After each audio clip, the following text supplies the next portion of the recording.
नमस्कार, मैं नीतू राज आप सभी दर्शकों का हमारे कार्यक्रम आयुष्मान भारत में स्वागत करती हूँ। दर्शकों, हम सभी जानते हैं कि हमारा स्वास्थ्य हमारे लिए कितना ज़रूरी है, कितना महत्वपूर्ण है। अगर हम दूसरे शब्दों में कहें तो हमारे स्वास्थ्य ही हमारी पूंजी है और उसकी देख रेख करना हमारी ही जिम्मेदारी है। दर्शकों, आज के समय में कई लोग अस्पताल जाने से घबराते हैं। ऐसा इसलिए क्योंकि आज के समय में अस्पताल जाने का मतलब होता है लाखों का खर्च उठाना, और इस खर्च को उठाने के लिए सारे लोग सक्षम नहीं हो पाते हैं, खास करके वो लोग जो कि आर्थिक रूप से बेहद कमज़ोर हैं। तो दर्शकों, इन्हीं सारी चीज़ों को देखते हुए हमारे केंद्र सरकार ने लोगों के लिए आयुष्मान भारत योजना की पहल की है। इस योजना के अंतर्गत लोगों को 1 साल में 5 लाख रुपए तक का मुफ्त में इलाज करवाने का मौका मिलता है और साथ ही साथ उनको रहना, खाना, दवाइयाँ सारी चीज़ें मुफ्त में दी जाती हैं। तो चलिए, हमारे आज के कार्यक्रम आपको लिए चलेंगे लोहरदगा के सदर अस्पताल में, जहाँ के सिविल सर्जन हमसे कुछ बातचीत करके आयुष्मान भारत योजना के बारे में और साथ ही साथ अपने अस्पताल के बारे में जुड़ी कुछ अच्छी और नई जानकारी हम तक साझा कर रहे हैं। आयुष्मान भारत योजना से देश के गरीब और आर्थिक रूप से पिछड़े वर्ग के परिवारों को स्वास्थ्य सुविधाएं उपलब्ध कराई जा रही हैं। इस योजना के तहत भारत सरकार देश के गरीब लोगों को सालाना 5 लाख रुपये का बीमा कवर प्रदान करती है। नमस्कार, आयुष्मान भारत कार्यक्रम में आपका बहुत बहुत स्वागत है। मैं हूँ आपके साथ नीरज। आज हम पहुँचे हैं सदर अस्पताल लोहरदगा और हमारे साथ हैं यहाँ के सिविल सर्जन। आइए इनसे जानते हैं आयुष्मान योजना के तहत मिलने वाली योजना से किस प्रकार लोग लाभान्वित हो रहे हैं। आइए हम जानते हैं, हम इनसे बात करते हैं। मेरा नाम डॉक्टर शंभुनाथ चौधरी हुआ। मैं यहाँ सिविल सर्जन लोहरदगा में हूँ। ये एक महत्वाकांक्षी योजना है और इस योजना का लाभ उन गरीब लोगों को दिया जाता है जो अपना इलाज सही ढंग से नहीं करा पाते थे पहले।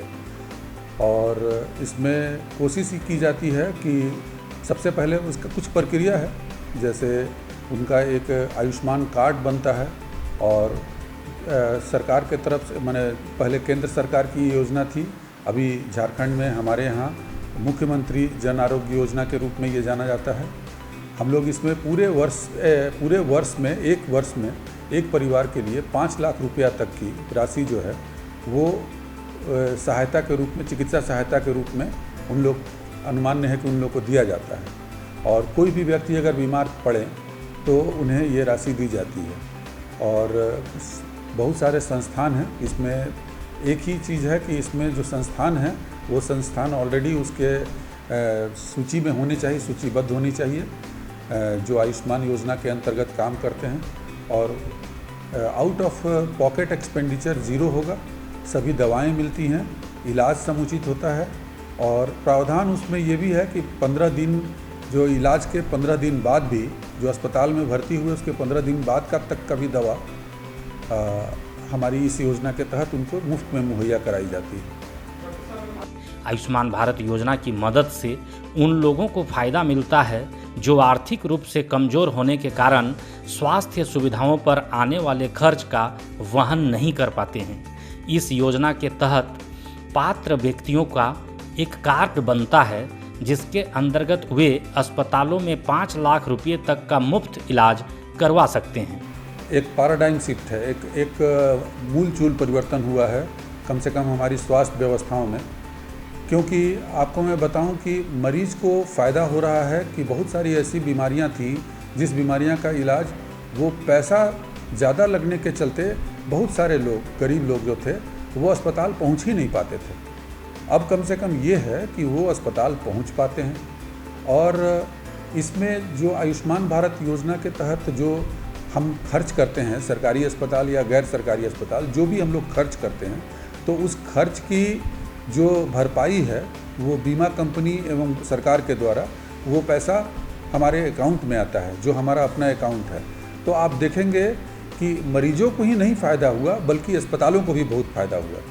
बहुत हमारे सरकारी अस्पताल में बहुत सारे संसाधन जो हैं वो आयुष्मान योजना में जो बीमित राशि है उसके जो हमको पैसा मिलता है उसमें से पहले 75% जो था वो इंफ्रास्ट्रक्चर में हम लोग खर्चा कर सकते थे।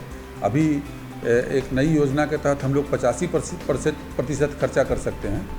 तो ये राशि जो है ये एक बड़ी राशि है। बहुत सारे ऐसे अस्पताल भी हमारे स्टेट में हैं जो कि करोड़ों रुपया उनका प्रत्येक माह उनके बीमा का जो क्लेम राशि है वो जनरेट होता है। और आप खुद अनुमान लगा सकते हैं कि अगर 1 करोड़ रुपया भी किसी अस्पताल में एक बीमा का क्लेम अगर हमको मिलता है या किसी अस्पताल को मिलता है, तो वो इंफ्रास्ट्रक्चर में अगर उसका 85% खर्चा करे या फॉर दैट मैटर अगर पुराने नियम से जो प्राइवेट अस्पताल है वो 75% खर्चा करे, तो आप समझ सकते हैं कि वो इंफ्रास्ट्रक्चर में अस्पताल की जो सुविधाएं हैं उसमें कितना अग्रतर मतलब विकास होगा। तो जिले के नागरिकों को भी आयुष्मान भारत योजना का निःशुल्क लाभ मिल रहा है। इन दिनों लोहरदगा जिला के विभिन्न सरकारी अस्पतालों में आयुष्मान भारत योजना का लाभ लोगों को बखूबी मिल रहा है। लोहरदगा जिला के अस्पतालों में विभिन्न प्रकार की स्वास्थ्य सेवाएं प्रदान की जा रही हैं। ये बिल्कुल सत्य है, ये बिल्कुल सत्य है कि एक वो भी दौर था और आज का दौर है, दोनों में ज़मीन और आसमान का फ़र्क है। खास करके चिकित्सा सुविधाओं में, मरीजों को मिलने वाली सुविधाओं में, उन्हें जो व्यवस्थाएं मिल रही हैं, दवा मिल रहा है, इलाज मिल रहा है, अच्छी इलाजें मिल रही हैं, उसके अलावा उन्हें खाना भी मुफ्त में मिलता है और ऑपरेशन या फिर कोई इलाज के बाद उनको 15 दिन की दवा मिल रही है, तो बहुत अंतर पड़ा है। मरीज़ के जो हमारे जो गरीब भाई बहन हैं जो कि इस क्षेत्र में आते हैं, उनको अंतर पड़ा है, बहुत अंतर पड़ा है।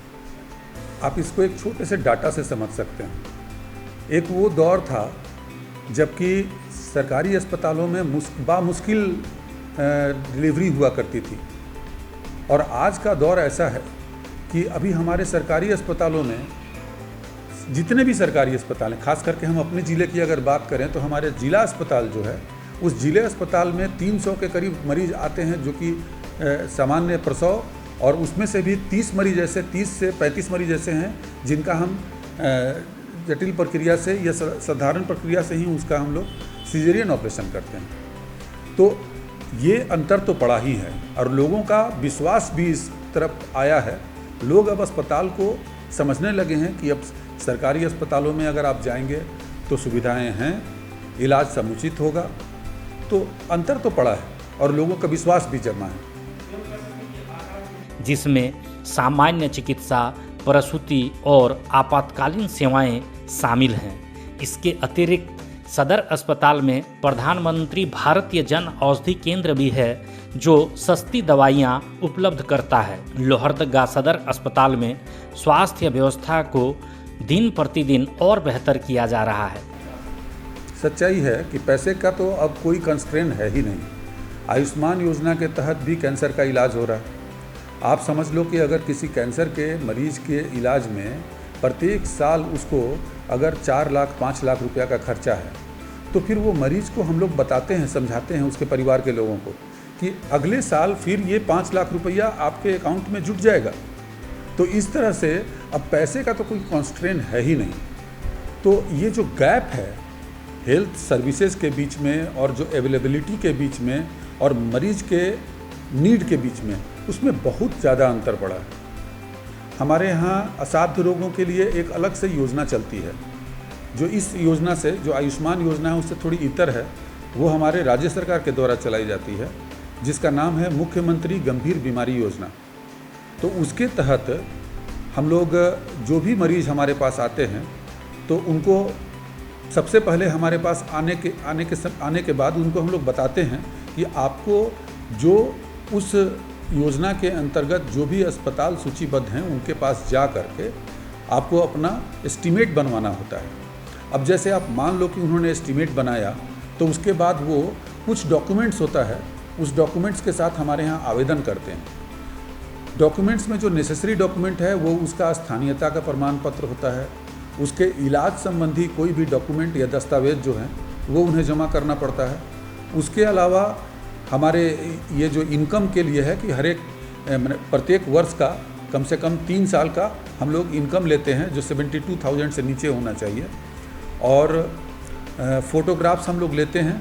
लेकिन इस प्रक्रिया में बहुत समय नहीं लगता है, वो तुरंत हो जाता है, क्योंकि मरीज़ जैसे ही आवेदन करते हैं तो विदिन 2 और 3 डेज़ हम लोग उसको ज़रूर एड्रेस करते हैं। अब उसमें जो एक चीज़ बताना चाहते हैं कि उसमें कंस्ट्रेन कुछ भी नहीं है, कोई लिमिटेशन नहीं है। अगर 5 लाख तक की राशि के लिए उन्होंने आवेदन किया है तो जिला समिति जो है उसके लिए उसकी अधिसीमा है 5 लाख। अगर 5 लाख से ज़्यादा की राशि उन्होंने आवेदन किया है तो हमारी एक झारखंड आरोग्य सोसाइटी है जो रांची में अवस्थित है, तो हम लोग आवेदन जो है उसमें उसके सारे डॉक्यूमेंट्स को सत्यापित करके और उसे हम लोग भेज देते हैं। और आप यकीन मानिए कि जसास से भी हमारे यहाँ विलम्ब बिल्कुल नहीं होता है। प्रत्येक 3 दिन 4 दिन पर वहाँ से लेटर आता है कि उसका स्वीकृत हो गया, उसका स्वीकृत हो गया।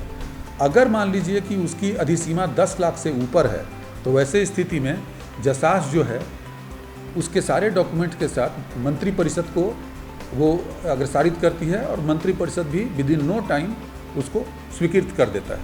तो अगर जेन्युइन है तो उसे सहायता जरूर मिलती है। वेंटिलेटर, ईसीजी, अल्ट्रासाउंड जैसी सुविधाएं इन अस्पतालों में उपलब्ध कराए जा रहे हैं। कैंसर, किडनी सहित कई गंभीर बीमारियों का जांच एवं प्रारंभिक इलाज भी इन अस्पतालों में संभव हो पा रहा है। प्रधानमंत्री डायलिसिस योजना एक है हमारी, तो उस प्रधानमंत्री डायलिसिस योजना के तहत हमारे अस्पताल में 4 डायलिसिस की मशीन है। हमारा ज़िला एक बहुत छोटा ज़िला है जिसकी आबादी तकरीबन 4.5 लाख के करीब है, 5 लाख से कम ही है। तो जो हमारा अभी लोड है पेशेंट का, जो डायलिसिस किडनी के जो CKD होते हैं जिसको हम लोग क्रोनिक किडनी डिजीज़ बोलते हैं, जिसमें डायलिसिस की ज़रूरत पड़ती है, तो वैसे मरीज़ हमारे यहाँ अभी जितने हैं उसके लिए ये पर्याप्त है। लेकिन भविष्य में हो सकता है हमें और भी ज़रूरत पड़ेगी। लेकिन प्रधानमंत्री की एक महत्वाकांक्षी योजना है।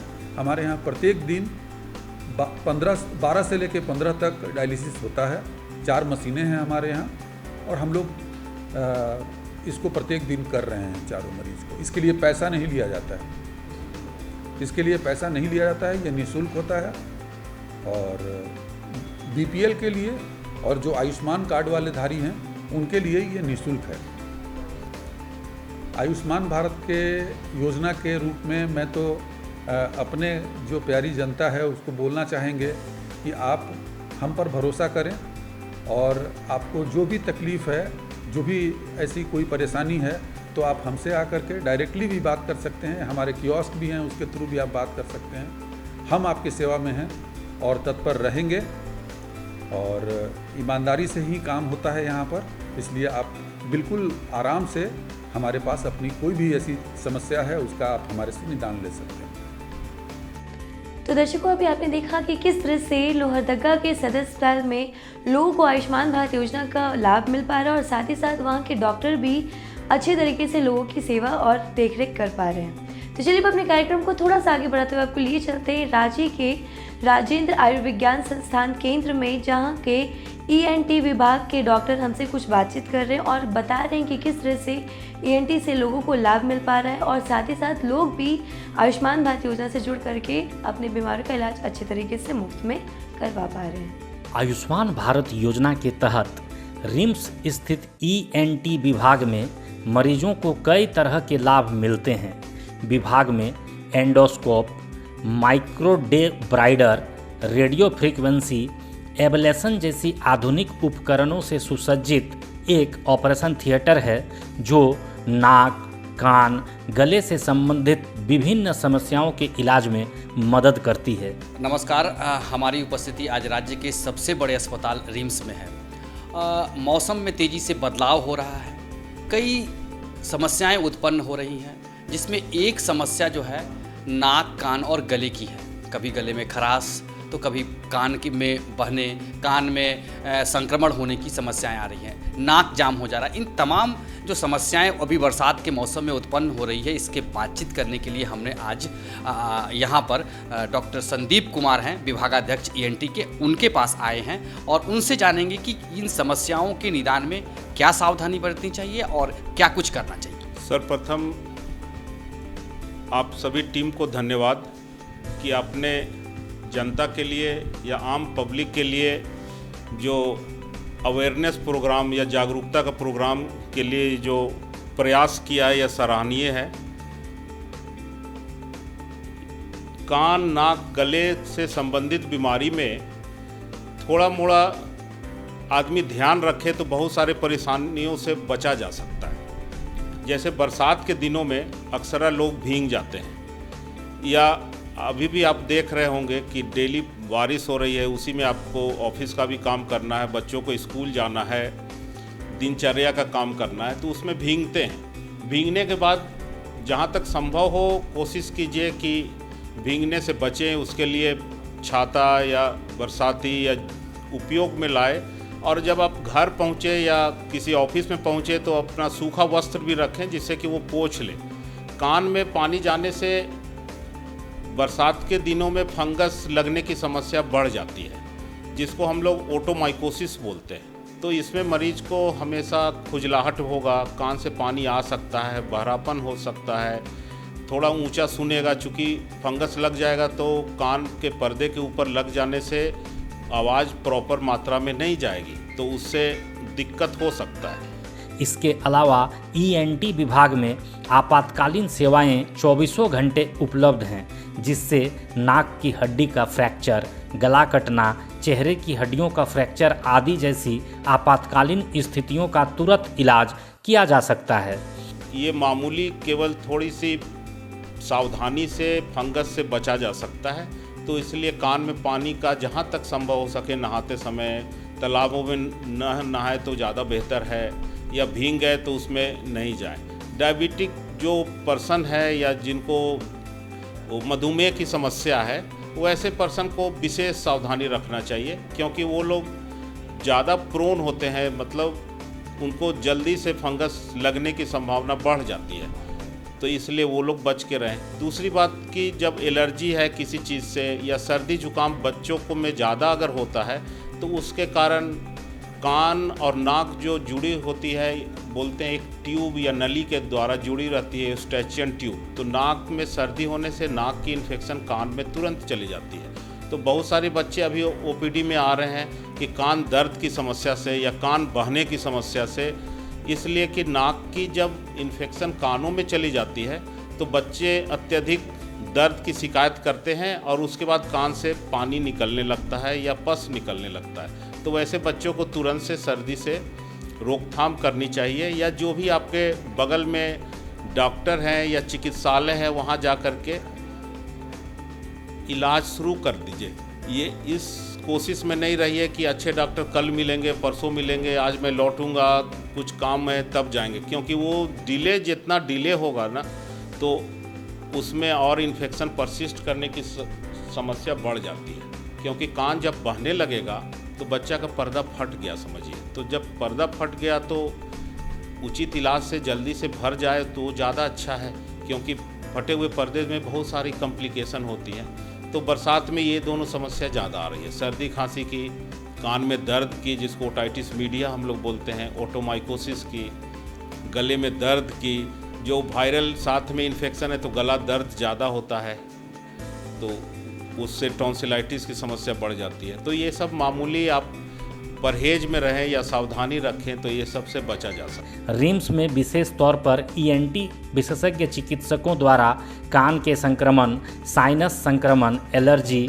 टिनिटस, चक्कर आना, निगलने में कठिनाई, आवाज़ की समस्याएं, खर्राटे, स्लीप एपनिया और सिर और गर्दन के कैंसर सहित कई तरह की बीमारियों का इलाज किया जाता है। देखिए, ये तो सब आदमी अब इतना अवेयरनेस या इतना जागरूकता तो आ ही गया है कि अपने से एलोपैथिक दवाई को यूज़ नहीं करना चाहिए, क्योंकि सब मनुष्य का शरीर अलग अलग दवाई में अलग अलग वे में रिएक्ट करता है। तो किसके लिए कौन सा दवाई सूटेबल है, जैसे कि जिसको किडनी की समस्या है उसको बहुत सारा दर्द निवारक हम लोग नहीं देते हैं, बहुत सारी एंटीबायोटिक नहीं देते हैं। किसी को लीवर की समस्या है तो बहुत सारी एंटीबायोटिक उसमें बैन होती है या बहुत उचित सलाह के बाद दिया जाता है। दर्द की दवाई आजकल लोगों में देखा जा रहा है कि बड़े शहरों में देखा जा रहा है कि एसिडिटी की समस्या बहुत आम हो गई है। खान पान या रहन सहन इस तरह का हो गया है कि एसिडिटी की समस्या, तो उसमें दर्द की जो भी आप दवाई लीजिएगा तो वो पेट दर्द और एसिडिटी की समस्या बढ़ाएगा। तो उसको कौन सा दवाई, कौन सा दर्द निवारक उसके लिए सूट करता है या उपयोगी हो तो वो उसके लिए लेना चाहिए। तो जहाँ तक संभव हो सके उसमें उचित सलाह लेकर ही लें तो आपके शरीर के लिए, क्योंकि शरीर तो आप ही का है, दूसरे का तो है नहीं, तो अपना शरीर का केयर तो आप ही को करना चाहिए। आयुष्मान की सुविधा, अच्छा प्रश्न है आपका। आयुष्मान की सुविधा बहुत अच्छे स्कीम है। इसके तहत मरीज जो आयुष्मान सुविधा के तहत जो यहाँ रिम्स में भर्ती होते हैं तो उनको सब जांच, ऑपरेशन, सारी सुविधा यहीं से मिल जाती है। तो मरीज केवल वो आयुष्मान कार्ड लेके आए, नहीं भी है तो यहाँ आयुष्मान कार्ड बन जाता है। उसके बाद उस आयुष्मान के कैटेगरी में या श्रेणी में जो बच्चे या व्यक्ति भर्ती होते हैं उनकी सारी जांच यहाँ सुविधा है। लोग इसका फ़ायदा उठा रहे हैं, ये तो आप लोग को भी उठाना चाहिए जिनको ENT विशेषज्ञ सिर और गर्दन के कैंसर का निदान और उपचार करते हैं, जिसमें सर्जरी, विकिरण चिकित्सा और कीमोथेरेपी शामिल हैं। रिम्स स्थित ENT विभाग में मिल रही चिकित्सा सेवा से मरीजों को अब दूसरे शहर या अन्य राज्यों में जाने की जरूरत नहीं पड़ रही है। यहाँ आँख, नाक एवं कान से संबंधित बीमारियों की जांच एवं उपचार के लिए अत्याधुनिक उपकरणों की सुविधा लोगों को मिल रही है। देखिए, कोई भी चीज़ अति तो हमेशा से गलत रहा है, तो मोबाइल का उपयोग तो है ही लोग को अपने पढ़ाई के लिए या काम के लिए, लेकिन अत्यधिक उपयोग नहीं करें। जहाँ तक हो स्पीकर पर उपयोग करें। और जो बच्चे लोग को आजकल क्लास करने की समस्या है या दूरस्थ शिक्षा के माध्यम से जो पढ़ते हैं वो भी ज़रूरी है, तो दोनों के बीच में बैलेंस बना के रखना चाहिए। अत्यधिक लेकिन ज़्यादा यूज़ कर रहे हैं, अगर किसी वजह से कर रहे हैं तो बीच बीच में आप एक ऑडियोमेट्री टेस्ट या कुछ नया, अगर आपको कान में झिंगुर की आवाज़ आने लगे, दर्द होने लगे, तो वो सब में डॉक्टर से पहले आकर के मिल लीजिए, जांच करा लीजिए, जिससे कि पता लगे अर्ली स्टेज में ही कि कानों में कोई असर आ रहा है कि नहीं। दूरदर्शन के माध्यम से संदेश यही है कि बरसात का समय है, बरसात में आप इसको लुत्फ़ भी उठाइए, साथ साथ में इसको परेशानी से बचने के लिए आप सावधानी जो बताया गया है वो सावधानी को के साथ आप बरसात का लुत्फ़ उठाइए। तो दर्शकों, आपने हमारे आज के कार्यक्रम में देखा कि किस तरह से आयुष्मान भारत योजना लोगों के लिए वरदान के रूप में साबित हो रहा है और लोग भी अभी खुल करके मुफ्त में अपने बीमारी का इलाज करवा पा रहे हैं। तो दर्शकों, हमारे आज के कार्यक्रम में फ़िलहाल इतना ही। आज के लिए हमें दीजिए इजाज़त। नमस्कार।